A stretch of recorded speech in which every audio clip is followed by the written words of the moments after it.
Hello, welcome back to Hempfield Happenings. I'm Grayson Way. And I'm Mike Schaefer. Since we're in the month of May, we have a lot of great news to share. That's right. From a local podcast to prom and even Mother's Day, we've got an amazing show prepared for you.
Recently, the local baseball team, the Lancaster Barnstormers, went through a mass rebranding. Tyler Constein went out to investigate.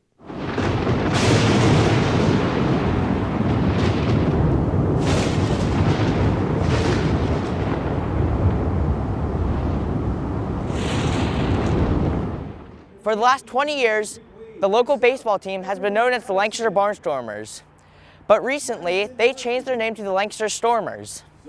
Teams rebrand for many different reasons. The Lancaster Stormers also have a purpose for rebranding. Really, the rebrand is having a new focus on our name as well as our logo. So we were the Barnstormers. We definitely still have that in our history and our origin, obviously with a barn that is Lancaster County. So that will always be here. But we are now the Lancaster Stormers. Many people will have many different opinions when teams rebrand, including players. I like it. I like the rebrand. I like it's just modernized it just a little bit. Like, you know what I'm saying? So for me, what I like is that it actually tells me the truth about what silo is. I still don't know what silo is to this day. It's like this big changes sizes like from time to time. Like, what is this thing? So it turned out that it was actually a cow or a bull. So, but yeah, it makes sense. I like it. Rebranding impacts more than just the logo. Staff also have their opinions on rebranding. You know, I love it now. I think it just looks so fierce and like fresh, and it looks awesome on merchandise. It looks awesome just in different logos when we're sending that out to our customers. Rebranding can be a very beneficial way for teams to improve. I think it benefits it a lot. It makes it new and exciting, something different for people. New things to talk about. It definitely has some challenges too, because it's a new name and people are still getting used to it. But because the name isn't that different, we went from Barnstormers to Stormers. It's not a huge change, and I think that the benefit of people talking about the new logo and being excited about it just keeps the buzz going and ultimately makes things better for us. Rebranding can require a long process that takes time. Hiring a professional designer can help. The committee came together in August. We kind of decided on how we wanted to approach things, where we wanted to go with things. And then from there, really just kind of, reached out to some designers, and it made sense to partner with Sky and with his team because they worked with us in 2016 when we had the Atlantic League All-Star Game here at Clever Magazine Stadium. The Lancaster Stormers rebranding is a change that will be both beneficial and unique for the city. For Hempfield Happenings, I'm Tyler Constein. Since we're on the topic of sports, Ace Brown went to Red Rose Sports Cards to see why many people keep trading sports cards as a hobby. Red Rose Sports Cards is more than just a place to buy and collect cards. It's a place to build connections and a community. Red Rose Sports Cards, established in 2021, has incorporated trade nights into their business. But what's the motivation behind this addition? We wanted to utilize the space in a way that we were able to bring our customers in here together and bring the local sports card community together under one roof and provide an environment where they could buy product, trade amongst each other, where it was a family-friendly event, get to know each other and build a sort of a hobby community in Lancaster County, and that's really what we're seeing here ever since we started to do it. Trade nights don't just benefit the shop, but also the local sports card community. For me, it's all about the hobby itself, the community that's built within it. I'm not originally from Lancaster. When I moved here, the core group of friends that I met came through the hobby. So to me, hobby rip night, the trade nights, it's where I get to see all my boys, hang out with all my friends. We get to look at something that we all enjoy, talk sports. It's just the atmosphere for me, more than anything. While the sports card community is large and diverse, it's still able to unify and come together. Well, I think it's a lot like events like this, you know what I mean? To where people that otherwise wouldn't talk to each other or get to know each other, maybe like when they're in school, maybe they don't talk to each other, maybe they would never hang out if it wasn't for like a trade night, but then they end up getting to know each other and building relationships. I mean, we've had people here, customers that have come here like on day one that met each other here, and now I was just talking to Shane back there who's like kind of running it back there. He's the best man in one of the guys' weddings. So like literally we've seen customers build relationships with each other to the point where they're best man in the other guy's wedding. So everything about it, from getting together for breaks and ripping packs, going for your favorite teams, hoping that your boys get a hit, to going to trade nights and working for one of those PCs and those personal collecting pieces that you want. Even having a friend that, hey, I found the card that you've been looking for. Do you want me to grab it for you? It's that community that comes together and really builds it for me. Sports card collecting is more than just a hobby. I think that this hobby in general is something beyond just cardboard, what a lot of people think. It's cultivated relationships, it's entrepreneurship, it's businesses. The sports card community is more than what most think. Red Rose Sports Cards showcases this in their trade nights, displaying the connected community. For Hempfield Happenings, I'm Ace Brown. Most people love collecting sports cards, but people also love collecting comic books. Mike Schaefer went out to the comic store to see how comics help people escape reality.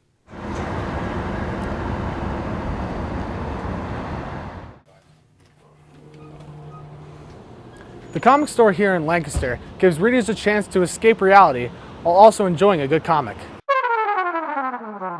Opened in 1977 and having a new owner who bought the business in the early 80s and a pair of brothers that bought it last year, the comic store has had many loyal customers and has been and still is one of the top comic stores in Lancaster County. My brother and I bought it last year, but I've been here since the 80s. I've been a customer since 77 when it opened. This store does a great job of having a wide selection and keeping their customers happy and satisfied. Well, comics are the meat and potatoes of what keeps us going, but we have toys and we have games and magic cards and Pokemon cards, and pretty much anything that becomes popular and pop culture wise, we'll carry it. This is the best place to buy comics. I've been coming here since 1989. If they don't have it here, you're not going to find it anywhere else. This place has good people that work here. The manager is awesome. They're friendly, and a huge selection of comics, back issues, magazines, collectibles, figurines, anything that you want, you could actually find in here. Comic books are an inspiration for almost 2,200 movies, 600 video games, 600 TV shows, and more, making billions of dollars. They tell a story, but for some, these comics mean even more. It's an escape. You escape all your real world troubles and you just, lose yourself into a continuing universe that you can visit every month. And people just love the fact that it's, things that are entertaining and, crazy that would never happen, like a man with spider powers swinging around. But it's fun to imagine that it could happen and just kind of pretend that you could lose yourself in that kind of universe. With the world of comics growing even more in the last 40 years, the comic store attracts all types of customers to come in and buy comics. We attract all ages, and there's a lot of women that come in now. When I started back in the 80s, there weren't very many people that had tattoos or piercings, or young people that, and then it just kind of caught on. Every age, we've got people in their 70s and 80s that like comics, and we have little kids that come in and really surprise me because they know all the different Spider-Man villains. So no, every age, every type of person. If you want to see what else this store offers, or any upcoming events, you can visit the website at www.comicstorepa.com. Collect and read comic books because It's an escape from reality, and it's fun, and the books are great. Some great stories come out of comic books. Collins English Dictionary defines comic books as a magazine that contains stories told in pictures. But comic books aren't just magazines with pictures people enjoy reading. A book can mean knowledge, imagination, truth, beauty, escape, and even love. For Hempfield Happenings, I'm Mike Schaefer. Now this one that's coming out Memorial Day is Kingdom. Today, I'm here with Miss Bell to discuss her school trip this summer and everything it entails. Thank you so much for being here. So, where will your group be going this summer, and when will it be happening? So I'm taking a trip with students to England, Ireland, and France, and we leave June 4th, and we're going to be back June 14th. How long have you been doing trips like this? So I've been doing student trips since 2017. I've been really fortunate to be able to take students to Italy, Greece. I've had students going to Peru, Spain. So I've been really lucky to get to go see some amazing places with students. All right, so how will you be handling transportation to go from location to location? Right, so what we do is we actually get a bus from the school to the airport and then back. We do that, but then the company that we go through, which is EF, they handle the transportation everywhere else. They handle the plane. We have a coach bus for driving everywhere between. I'm excited because since we're going from London over to Paris, we'll be taking the Channel, so that'll be exciting. So what is your motivation for planning trips like this? Yeah, so I've always really loved traveling, and I feel like I've gotten a lot out of opportunities I've had to travel. So I really enjoy being able to help students get to experience the world, experience different cultures, see some amazing things that they've learned about in their history classes or other classes that they've had, and also get to gain a little bit of independence while they're on these trips and get to see and do things that they don't necessarily get to do every day. So I love taking students traveling and really getting to enjoy the experience with them. How were you able to raise funds for this trip? So this is fully funded by the students and their families. So I do start offering the trips that they can be signed up, usually about a year and a half ahead of the trip. So that way it does help cut some costs down a little bit, because through EF you can pay a little bit per month.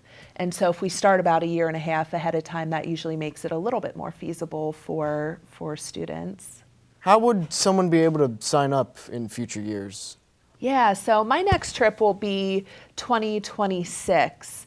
There's also a lot of other really great trips that are going on. A lot of the world language teachers run trips. World history teachers have a trip going. So I would say just keep an eye out on the announcements, keep an eye out for posters being hung around for those.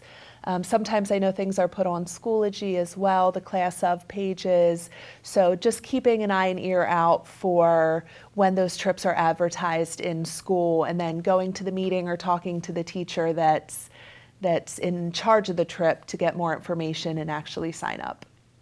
Well, thank you very much for coming, and I hope you guys have an excellent trip. Thank you. Thanks, Grayson. Here at Hempfield, there is a student that created an online following using a podcast. Connor Wettig went to see why podcasting could potentially be a great media outlet.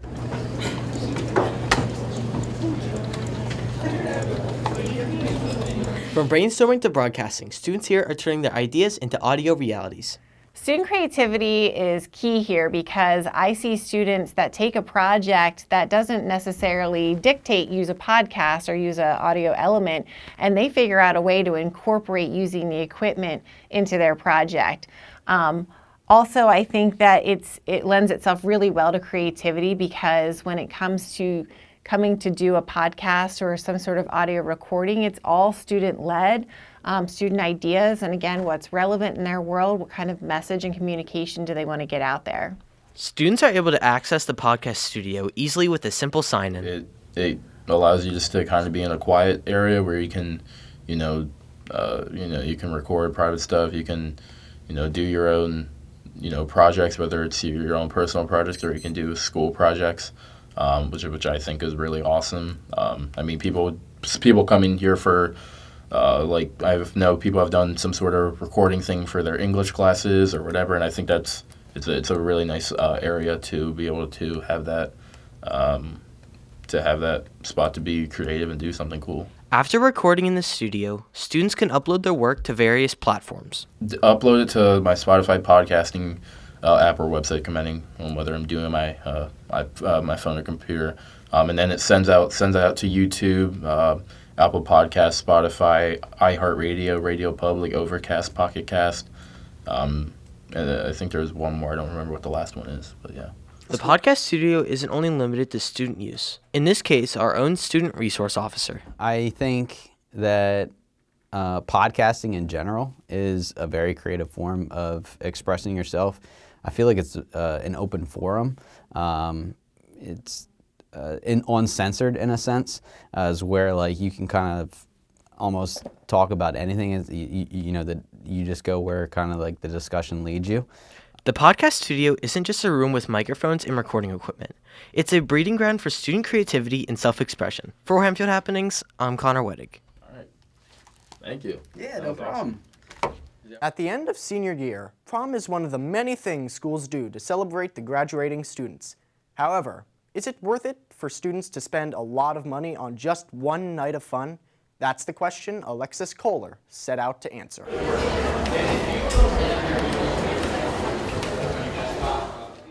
Ticket for one, please.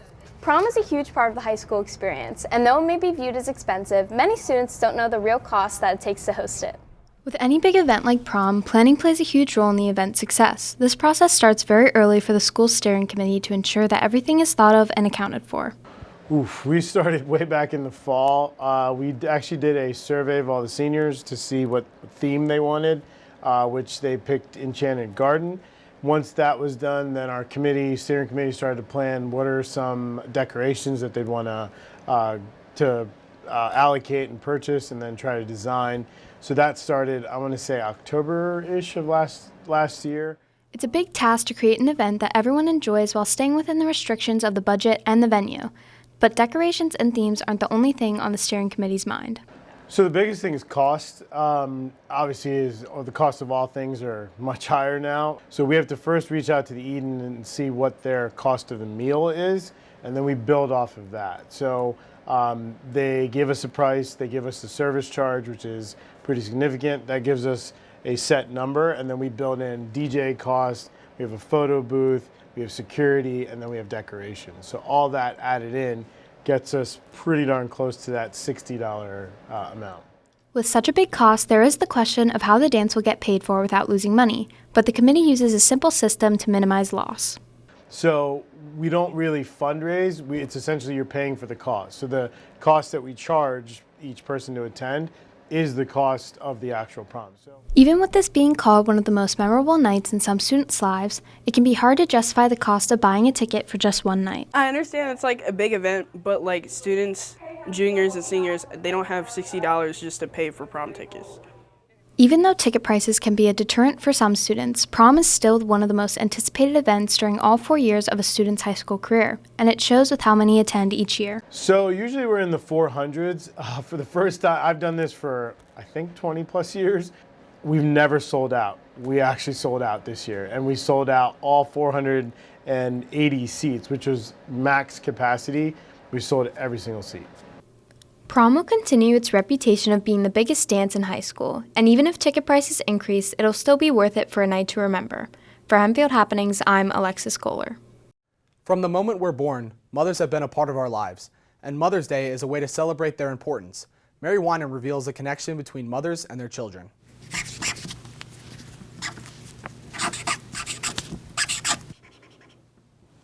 Mother's Day is not only about appreciating all our moms do for us, but it's also about remembering and acknowledging the relationship we have with them. It's important for mothers and their children to have a healthy relationship so they can help each other. Obviously, there's so many moments that my mom pushed me to do something, and I don't want to be too general about it, but really it is like so many little situations where I'm anxious and I'm trying to overcome a little problem in that moment, and she can really just help with that and just keep it simple and just tell me, like, you know, this problem really isn't as big as you make it, and you can really just figure it out one step at a time, even if it's little, you know. However, these relationships should not be one-sided. Kids should also be there to help their moms. I can get out of my mind sometimes and get really anxious and short, and I think we have a similar personality in that, or a characteristic in that sense,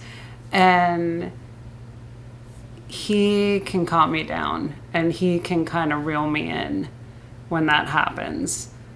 I mean, who did he learn that from? Of course, me, and I'm hearing my own words coming out of him, and I think that's the best lesson you can learn. Beyond the special connection mothers and children have, moms also have a huge influence on their kids' lives. Hempfield teacher Amy Thompson had 2 kids who were both so inspired by her passion for chemistry and science, they decided to pursue that themselves. So when my kids were little, they would come into school with me, and as I was getting my room ready for school at the beginning of the year, I would give them beakers and droppers, and they would just play with water going back and forth. So from the time the kids were little, we were doing science everywhere we went and all the time. I think my kids saw how much I liked science and how science was all around us and how we could explain to them science in places that most people don't think science, and I think that made their minds work like a science mind. Like many moms, now that her kids are out of the house, Mrs. Thompson's relationship with them has changed. So when my kids lived at home, many people called me a hover mom. I always I tried to be a big part of their life as I could. I knew when they had practices, I knew where they were going to be going for different events. It was a little bit of adjustment when they headed off to college, and that kind of disappeared. And now that they're both grown and married, it's definitely a different type of relationship.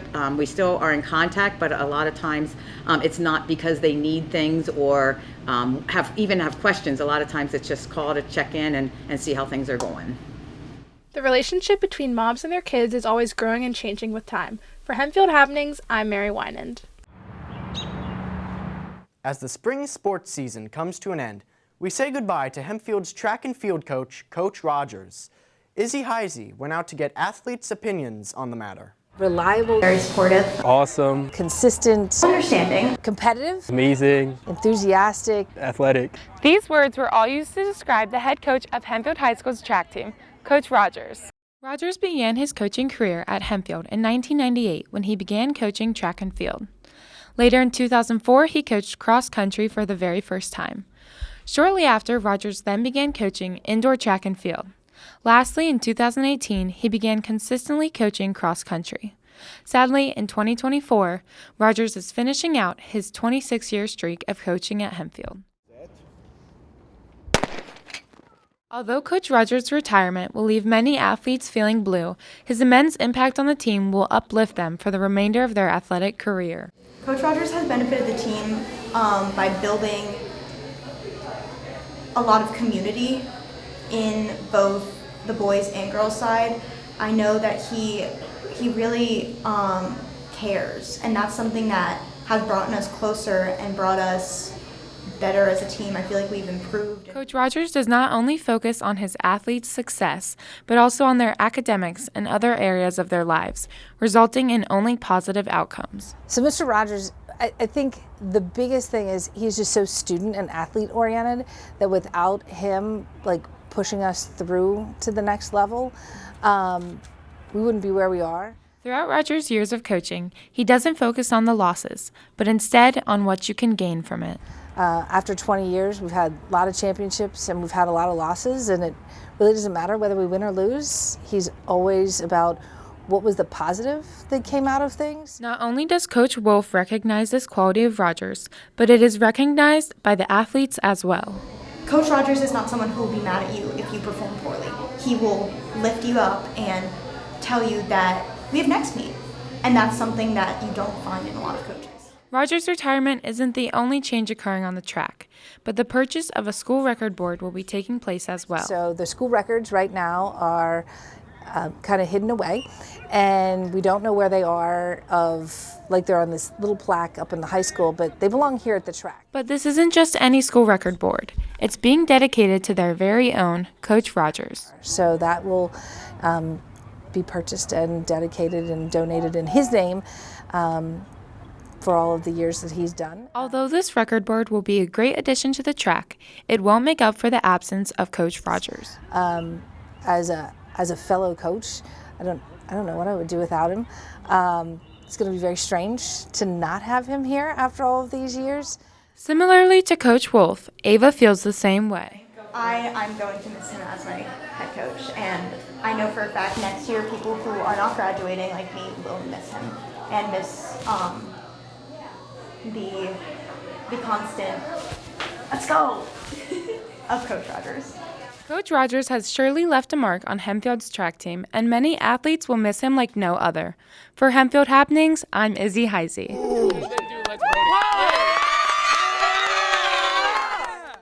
Now it's time for Hempfield Highlights. Last month there was a solar eclipse, and Hempfield took it upon themselves to give all their students solar eclipse sunglasses, and during the eclipse let those students go outside and look up at this rare celestial event. This year's dance theater show called Connect was a successful show. With a packed audience, these student dancers performed in the show during the last weekend of April after months of hard work. 8 of Hempfield's students went to the Susquehanna Sales Competition, and their challenge was to sell a Wilkes-Barre Scranton Group tickets to hotel chains. 2 of Hempfield's participants made it to the top 10, earning them $100. These students were Eddie Gabor and Reese Wolfong. Congrats to them. Finally, Hempfield students competed in the PA High School Media and Design Regional Competition. 4 students entered the competition. 3 students competed for the Logo and Graphic Design category. In first was Connie Fisk, second was Leah Slavosky, and in third was Ella Rainier. And placing second for the animation category was Donald McCauley and Alex Beatty. Congrats to everyone who competed. Well, that's all we've got for you this month. We look forward to seeing you again soon. We've been your hosts, Grayson Way and Mike Schaefer. Have a great day.